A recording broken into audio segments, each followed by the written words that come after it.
Okay, I'm calling to order the Board of Assessors meeting of Thursday, October 23rd at the Lakeville Public Library. The first agenda item is to see if anyone else is recording other than LakeCAM. Anyone else recording? No one's indicated they are, so we'll assume they aren't. We do not have anyone here from the public, so we can skip the public comment portion. I've distributed, or we've had a folder that has some invoices to sign. We also need to approve, the next agenda item is the September minutes for our meeting of September 4th. Everyone's had a chance to review them. I can see the signatures are there, but we need to formally vote it. I'll entertain a motion to approve the minutes from the September 4th meeting. So moved. Do we have a second? Second. All in favor? Aye. Aye. Motion carries unanimously. We also have some motor vehicle reports for September and some statutory exemptions to sign off on as well, which will make their way around the table here. The next is agenda item number 7, FY26 budget information from Vision. Do we have any of that here, or is it in the... I don't know if Linda included it in the folder. I didn't see it when I looked at it earlier. I think it's really pricing information for the upcoming budget. Right, so the question, I guess, is even if it's not in there, we can make sure she puts it in. Is it in there? She said? Oh, there it is. Yep. So, you saw that, right, Harold? Yes. Yeah, so I don't know if you want to comment on it, or... Yeah, I do.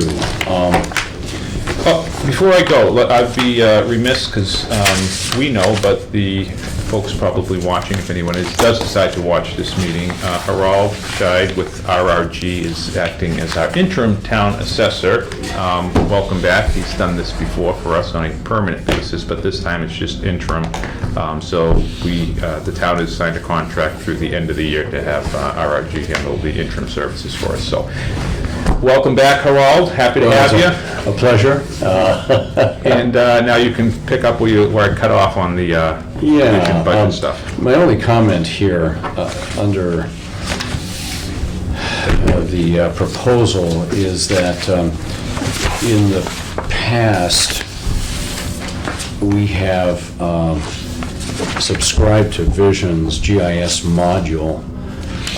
They have a price of roughly $1,561. I'm not sure that is a feature that we really want to subscribe to in the future because of our use of Access GIS. We have the ability to take our property record cards produced out of Vision, spool those as a PDF, a series of PDF files, and attach them directly to our GIS. So right now, when you go on the assessor's website and you print out a property, you can get two different cards, right? One is a Vision. One is a Vision card. And what's the other one? And the other is the actual real card. If you came into the office and asked for a property record, you would get the full-blown sheet. So is there any reason why we need the Vision if we have another option? This is for that was going to be my question. I mean, I think people are used to it, and I think maybe it's totally up to you, but there's no necessity other than people are used to it, and it may be, I don't know, a little easier because people are used to it to read it. Is the information the same? It's truncated. By far doesn't have all of the information that the full property record card has. So there's no downside. They're not. Right. It's not like we're not going to provide people the same access to their information cards that they have. Right. So I don't know that we have to answer the question today, but it might be something. What is the cost of the? We're discussing $1,500. That's Vision, all of Vision, or that's a particular part of what Vision? That's a part of the annual. And is that cost. The part we're talking about, having it? Would you still have access to the summary card, property records card, without that? Yeah. So what we would do annually, or even more often, is through a special application, spool off PDFs of all the full property record cards, send those to Cartographic Associates, and then they would link those to our GIS. And what does that cost versus just paying? Nothing, Okay. yeah.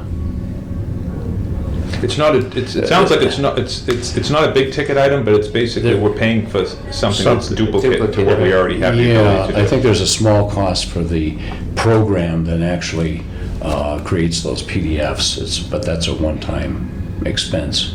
So if you go to the town hall and you pull, or ask the clerk to pull a property card, that's what you see, not on Vision on the other one. We make that available, Okay. Through yeah, Access. so we really have two versions Yeah. of the same, Of the same information. yeah.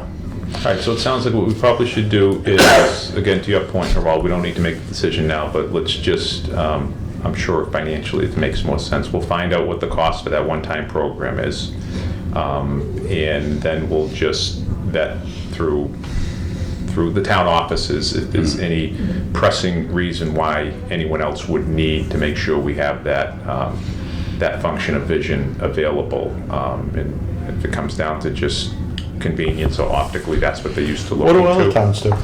Do they have the two different versions of a property All card? over the board. Some have nothing at all, just the straight GIS with no linkage to the assessment record. Okay. So, okay. So we'll get the price on what that one-time module is, and then we'll also just run it Yeah. around to make sure no one's going to have a big issue with us if we don't sign on for that portion of the contract. So our full annual cost, and this has gone up dramatically in the last several years, is about $26,000 between the CAMA subscription and the cloud hosting, which is Okay. just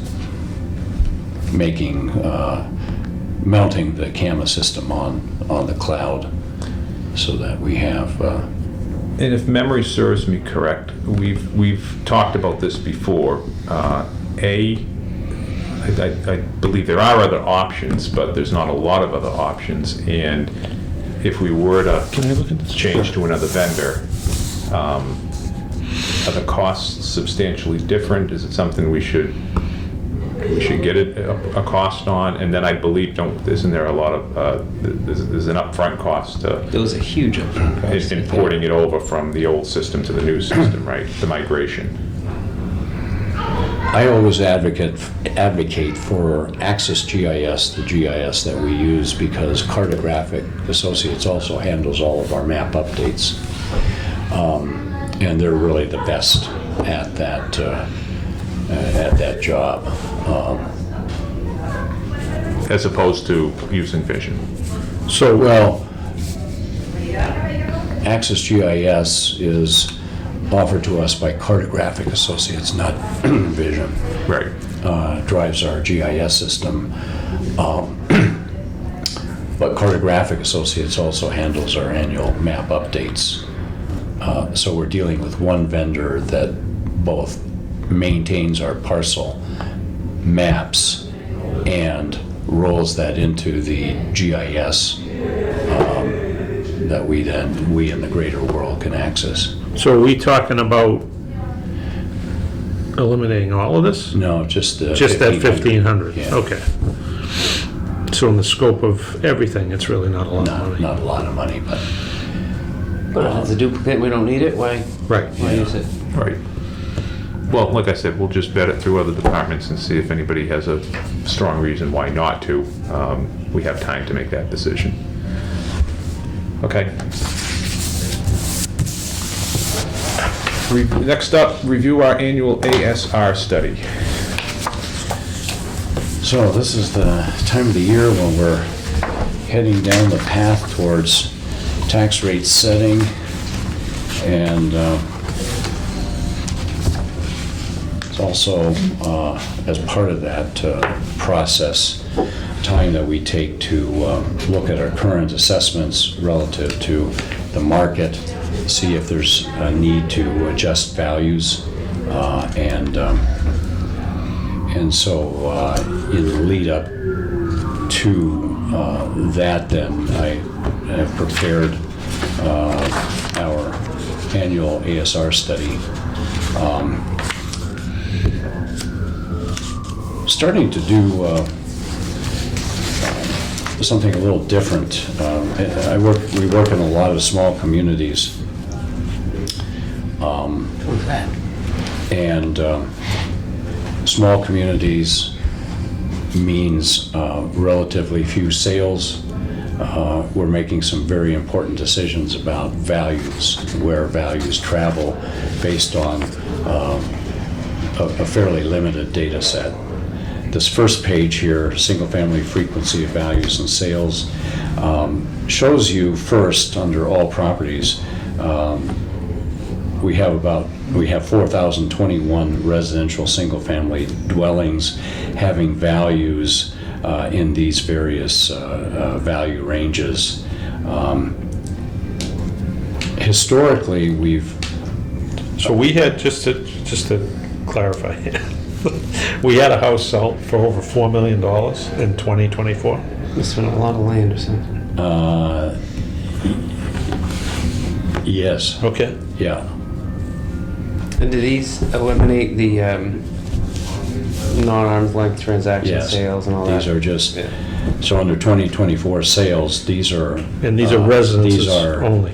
single-family home sales, valid sales, Valid sales. 105. Okay.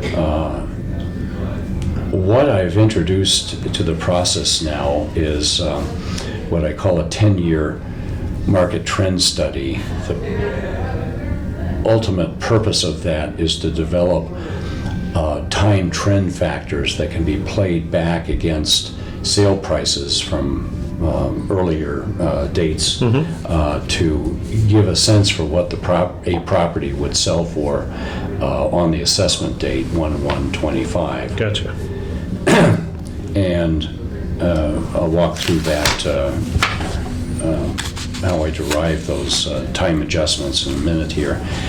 But it ends up providing me with a much richer data set, essentially 1,100, nearly 1,100 sales of single families across pretty much all of the value range strata. So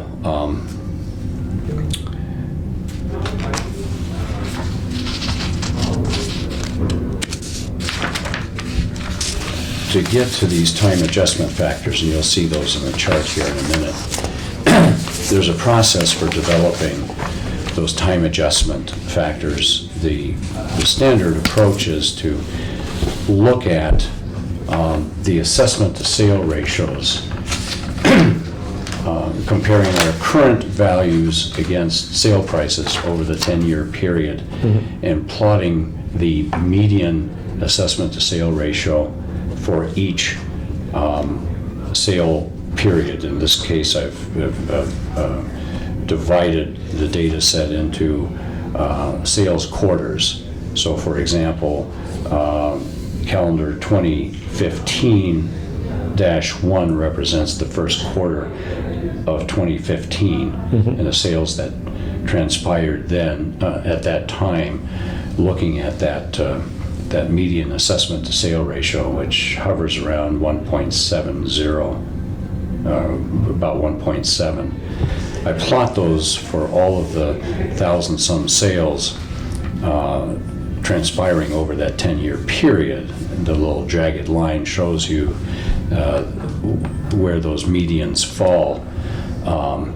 And from that then, draw a trend line, an ASR trend line that passes through the highs and lows of those ASRs. It's from that trend line that I'm able then to develop time adjustment factors. I have a question, Harold. Sure. So if I'm reading this properly, it looks like from 2015 through 2020, the assessed value was substantially higher than the sale, Yes. and then So- something changed at that point, and now, Well- since then, it's been So we're looking at below.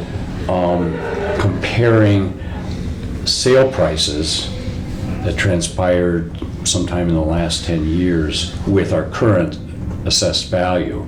So as you know, we've increased valuations over the past 10 years. So that if you look at the most recent year, for example, there's a very close correspondence of assessed value to sale price. It's why we get down to around 1.0 last year. Back in 2015, that same property might have sold for 70% less. So you've got low sale price but higher value. That assessment to sale ratio then is going to yield. That assessment value would be the value in 2015, no? Not today? No, we're talking today's assessed values relative to. What is the relevance of that? What is that telling us? Well, it's comparing our current value, which last year would have represented fair market value as of the last assessment date. We're comparing with the sale prices that transpired over the past 10 years. And what you'll find is that our values today are significantly higher than sale prices that transpired back at an earlier point in time. So if you... How does that affect the current assessment, though? Well, we're getting to that, Okay. yeah. This same chart then allows for a plotting of the market trend. And if you look at the average single-family home value,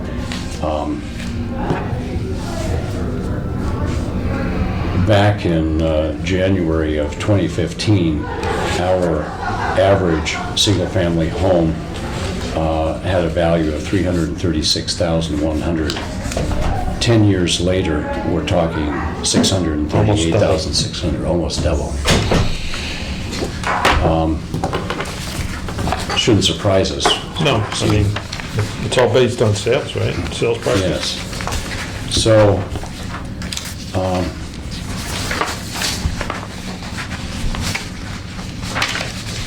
what I want to do is actually, if I could direct your attention to this page here, shows the market and ASR trend chart. If you look at the column third from the right, TA factor, that's a time adjustment factor. What these factors tell you is if you went back to a sale that for example, took place in the first quarter of 2015, you took that sale price, multiplied it times a factor of 1.90, you would get to today's, an estimate of today's value or another sale price. So let me ask a question. So I think maybe to the point of we're going back and looking at 10 years, how are we using this? You're creating a larger sample size. So Larger sample size. So because we have so few sales to work off of, how can we increase that number to feel like we're getting a more accurate number? So you're adjusting what happened over the past 10 years so we can say, here's a nice big sample size so we can feel confident that the assessed values we're coming up with are more in line. So take a practical issue around waterfront properties. Historically, we've made decisions about where to take those values based on fairly limited sales data. Mm-hmm. Now with 10 years worth of data, I can look at those time-adjusted sale prices for homes, waterfront homes, and have a richer data set. Okay, that makes sense. That's why we're going back, because I guess, Yeah. so myself and maybe anybody watching, like, what the heck does something that sold 10 years ago have to do with today? What we're doing is we're saying we can statistically come up with realistically what would have happened to that, even though it sold 10 years ago today. So now, as opposed to saying we're making our assessments off of 3 sales, we can say, well, we're making it off of not 300, but significantly, more than 3 sales. So it's Exactly. it's a little more So then the question comes to this time adjustment factor. How reliable are those numbers? Well, there's an analysis that I performed. A few sheets in front of that, you'll see something called sales resales analysis. And Is this a listing of all the sales in the last 10 years? no, Okay. what these are This is just, properties that have sold twice in the 10-year period. okay. And there's a slew of them. Boy, properties change hands here in Lakeville. More regularly than we think. So these are actually, I've got almost 4 pages worth of sales, properties that have sold twice in the last 10-year period. So take the first one, 27 Panettiere Drive, sold January of 2015 for $489, sold again 2 years later for $520. So what this analysis does then is it compares that second sale price with a time-adjusted first sale price. So if I take the $489,000 and apply a time adjustment factor,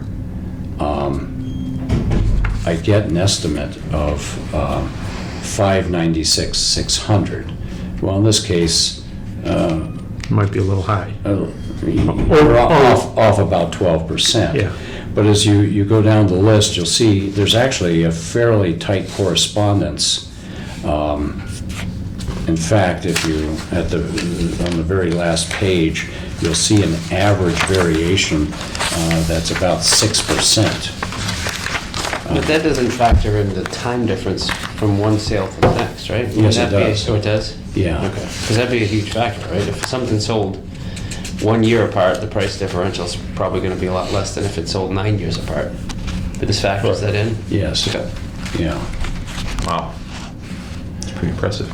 So, and How does Average. I get it in theory, I don't know how you did it though, Harald. Yeah, but- I don't get But how- I don't know how the math works, but I completely get the concept. You're basically saying, here's what we're doing this 10-year trending analysis over, so now let's test it against, we'll take anything that's sold more than once, and we'll apply a factor that's basically saying, listen, if it happened in 2 or 3 years, we need to take into account that it only would have gone up so much in 2 or 3 years. Yeah. Versus the one that sold 9 years apart. Obviously, there's gonna be a bigger variance there, and your formula adds that all up and says, listen, we're within 6%, I guess, of on average, our our trending analysis actually matched out pretty close Yeah. to what the actuals were on anything that sold more than once. So you're able to test to make sure that. So this is another way to verify that our assessment is fair.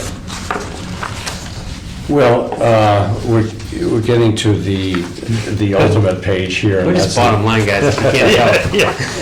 I don't know how you got there, but it actually makes sense to me, so.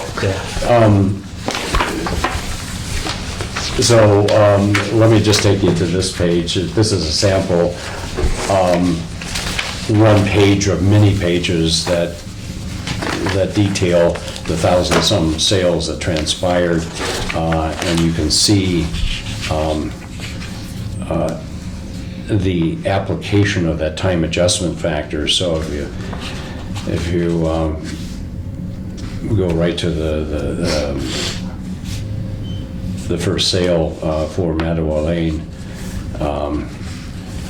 property sold January 2015 for $341. Based on the time adjustment factor, we estimate that home would sell for $647,900 today.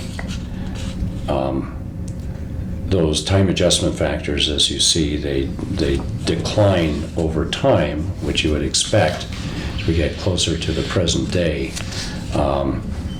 The time adjustment factor diminishes, but that's just an example of how those time adjustment factors are played back against those 10-year sales.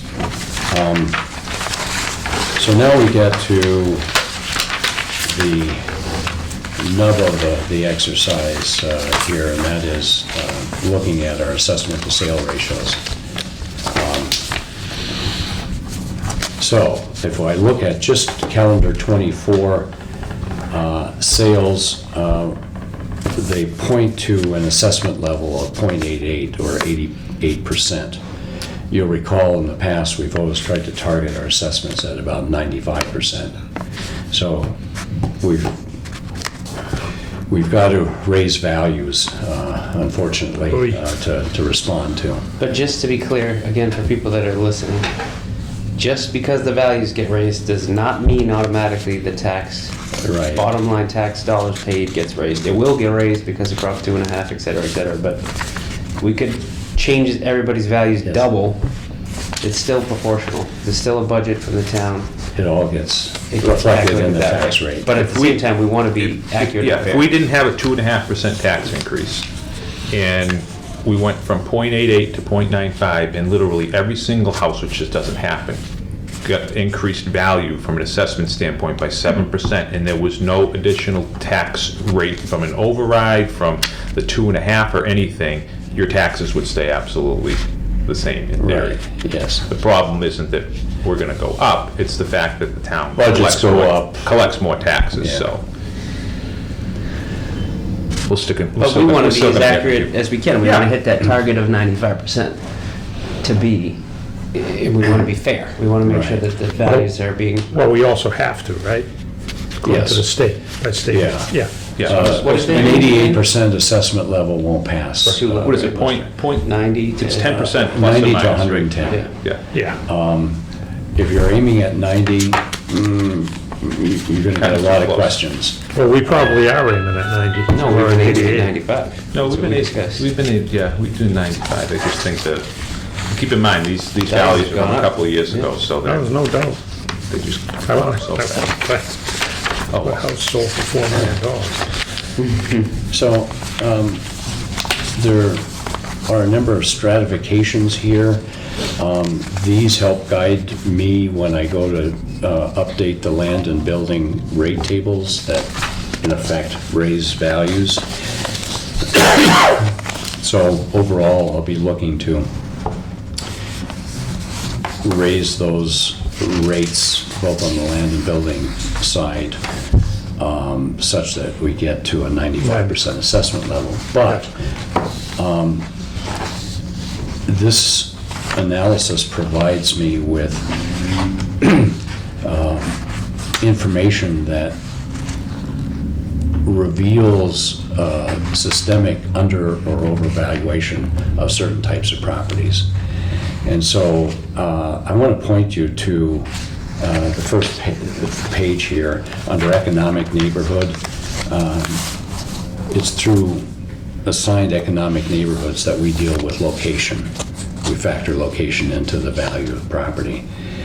Our waterfront properties fall into the 345 to 360. And so we have 7 sales here pointing to 0.72. So that's the worst outlier. It's a They're significant undervalued number. by almost 30%, correct?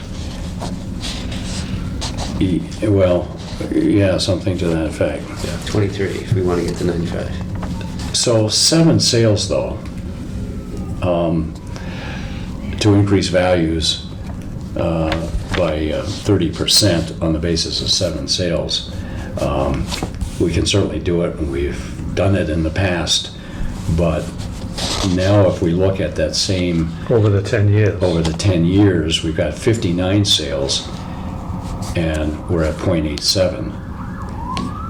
So what that suggests to me is that that yes, we might want to bump values a little bit more, but there's no need To go crazy. to go crazy on that. Certain. So the A lot of folks on people the be happy with waterfront that. can thank you for your statistical analysis in using the 10-year timeframe, because if not, we would be looking at a big variance that we have to. Just to play shore up. devil's advocate, I agree with everything you said, but what happens in the event that something, for whatever reason, changes in a 10-year period? And I guess I'll be specific. Waterfront property becomes more valuable in the last 5 years versus the full 10 years. So there is that possibility, yes. And I'm glad that we're Probably- having that which is discussion. probably a because- reality I in think it's this a case, probability. right? So the strategy that I would suggest is that we implement rate changes that are greater than the 7% that we're contemplating overall, and raising our rates such that waterfront values will come up a bit more. I don't think we have to go full bore here, but I think the evidence suggests that So basically, That we would- what we do is we'd incrementally get ahead of this, because that It's not same even getting 10 ahead, it's catching up to Well, where we catching up, should be. because my point is, if we're looking at a 10-year window, and to your point, which I agree with, 5 years, it's really escalated, right? Fast forward 5 years, if it continues to do that, and we don't keep pace and provide that correction proactively, then eventually we'll be in a position where we're gonna have to Yeah. really go crazy and raise it, a you know, full 25 or 30%. certification year They'll would force us impose to do it, that. yeah. So it's a matter of incrementally getting to where we need to be. So if we're looking at an overall 7% lift in our rates, I would suggest something on the order of maybe 12%. So a bit more than the lift for. And again, this isn't just a blanket across the board, we're adding 12% to XYZ property. It's, each property is still looked at individually. It's still based upon the neighborhood, the quality, the square footage. Yes. It's not a We don't blanket. simply factor properties up. To your point, the individual properties and the data underlying our assessment records, when we apply the new rates, we'll generally see a lift greater than 7%, but with some variability within that class. Any other outliers? I got a question for you. Sure. If you did this, I know you did the 10-year statistical analysis on the neighborhood code for waterfront, and you did a 2024. Did you do individual year 23 and individual year 22 and see what that trend is? Was it 75% in 23, and then it was, like, when did it jump? In other words, is there one or two sales that are really causing this to go crazy? In deciding whether we go to 7% or 12, I think I don't think there would be a little bit more investigation to your point, to see, okay, that's now look not just at 24 sales, but even the last 5 years, to see if there's a progression in that shift. And then what happens if I know when you do median versus average, it helps you get the outliers out of the way, but let's just say you took one sale that we thought was a little bit excessive. How does that change the numbers? And if it doesn't, then you say, well, it's not because of that one crazy. Well, that's why we use medians. Because people, right, but people just, and I understand the argument, they say, well, why should 1,000 people pay more because one person happened to sell their house for a crazy amount, so to speak. They think it's a crazy amount, but. Yeah, and that's why we try to look at as many data points as possible to exclude the impact of those outliers on both extremes. There are a couple of other outliers. For example, under style, you'll see on this next page, cottages. We only had 2 sales of cottages, but they're coming in at 81%. Honestly, Harold, I mean, because you're gonna go down, I'm guessing, next and say under year built, 1940 to 60, 61 to 80, and if you tie that in with cottages, I mean, some of these are, because, I mean, I'm guessing some of these can also, but probably under waterfront, it's these small older cottages that people never had any interest in buying, and now because there's so little product, Right. that people are paying, $500,000 for a 600 square foot cottage that was built in 1950. So I'm guessing a lot of these outliers are all tying back to the same thing. So in the past, if I just looked at 1 year and I came to my cottages, I have two sales at a .81.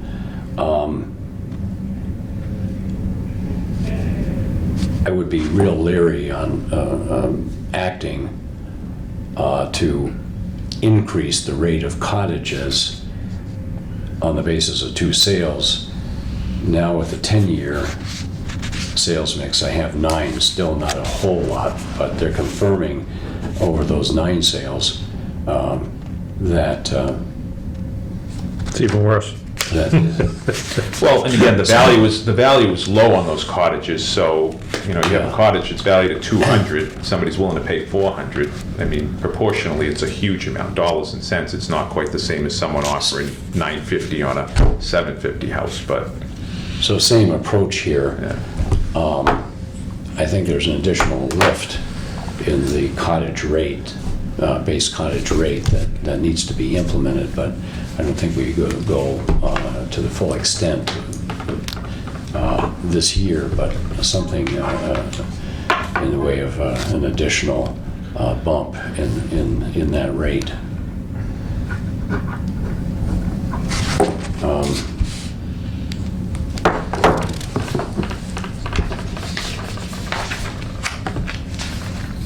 So those are single families, and Now, do we have something similar for commercial property? Or- yeah, so oh, commercial is always a bit of a challenge. Oops, Yeah, there's not a lot of, not a lot of sales, but and developing some sort of a 10-year study on commercial wouldn't yield anything that would be useful. So looking at the 24 sales, we're at low and below .89 on the 4 sales that took place. So .89, single families were at .88. It's suggestive, I guess, of a modest lift in commercial values as well.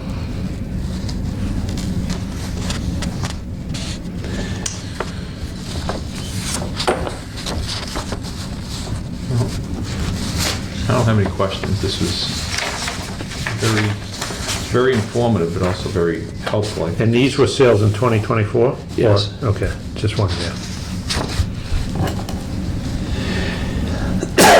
Here again, I'd look at several years when making the actual Yeah. decisions, but the 24 sales are the sales that will appear on the report that I submit to the DOR. Well, I don't have any additional questions. No, Do you guys? So what I need from the board is a consensus around first lifting values and the goal of getting our assessments to about a 95% assessment level. Well, I would refer to it as correcting values. and remind everybody watching that it's a state mandate, it's not Right. We our have to, choice. yes, Right, so, yeah. do you need a motion? If the speed limit's 65, we don't have an option. We got to make sure we're going the speed limit. So I would entertain a motion, just for the record, to instruct RRG to target. That's a good word. A target's not- Target a target is not- .95 for valuation, and based on the analysis that Harald has presented to us. So moved. Do we have a second? Seconded. Any discussion? All in favor? Aye. Aye. Motion carries unanimously. Do we have any additional business to come before us today, Harald? Just a comment. I came into the office, I'm trying to piece together, or not piece together, clear off the desk.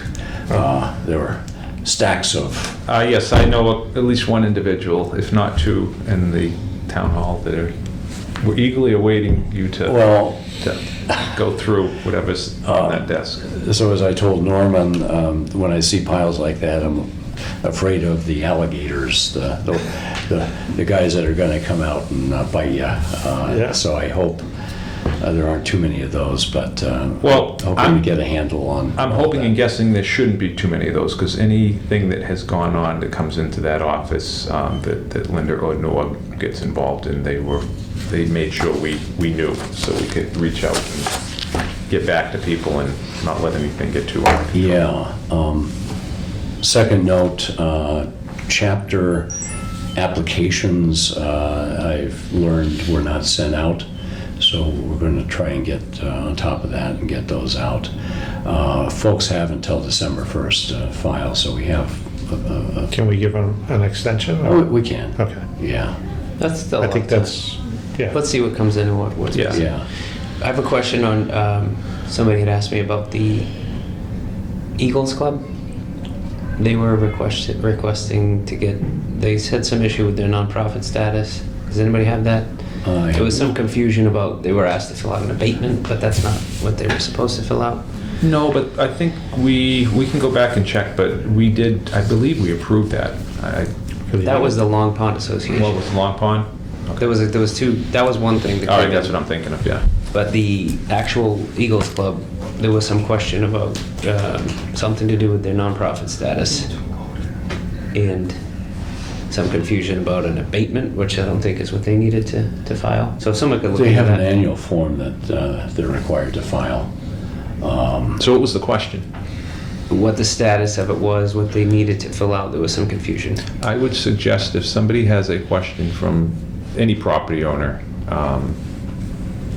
they would probably the just office. call the office to I make think sure they did, and that's what they were confused about, what they were given something about an abatement, but that's not what they were expecting to get. I would pass that individual's name and contact information on to Linda, so That's what she I said, can, but I she said I would can ask get as a well. hold of them and Harald. Do you know where their property is located? Just a street? County. It's on the It's on lake. County Street, yeah. I Yeah, forget it's the actual Captain address, but Okay, I'll check it. Norm will know the exact address if you tell him, the Eagles Club. Everybody in town knows where. Well, the everybody Eagles does, but Norm knows everyone's address. That fly likes you, John. Come on, Miyagi, get it. As long as he Did you get stays on him? that side of the table. Yeah. Anything else, Harald? No, I need to ask Andrew about the tax rate. Well, you're going to have an opportunity to talk to Andrew shortly, because we're going to go see him after this. Yeah, I never heard anything back on the specifics to calculate a tax impact on the various capital projects. Well, I'll ask him. we'll have the chance in about 10 minutes, so. Motion to adjourn. Do we have a So second? moved. All in Second. favor? Aye. Aye. Aye. Motion carries. We are adjourned at Thank you. 11:48. Thank you.